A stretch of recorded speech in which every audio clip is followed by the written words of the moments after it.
केरळमधील भाजपचे ज्येष्ठ नेते सी सदानंदन मास्टर यांची राष्ट्रपतींनी राज्यसभेवर नियुक्ती केली आहे। विशेष म्हणजे 2 दशकांपूर्वी उत्तर केरळमधील कन्नूर जिल्ह्यात झालेल्या एका राजकीय हिंसाचारात सदानंद मास्टर यांनी आपले दोन्ही पाय गमावले।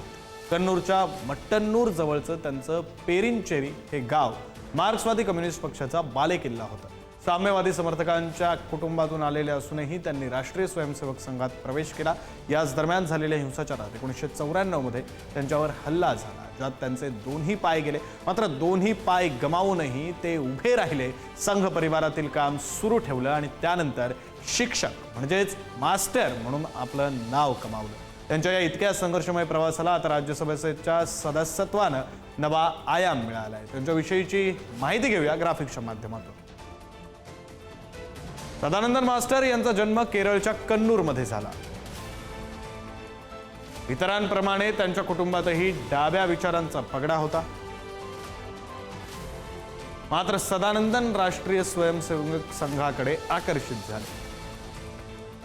वयाच्या अवघ्या 12व्या वर्षी संघ स्वयंसेवक ते झाले। 1994 ला सदानंदन यांच्यावर राजकीय विरोधकांचा हल्ला झाला। ऐन तारुण्यात विरोधकांच्या हल्ल्यात दोन्ही पाय सदानंदन यांना गमवावे लागले।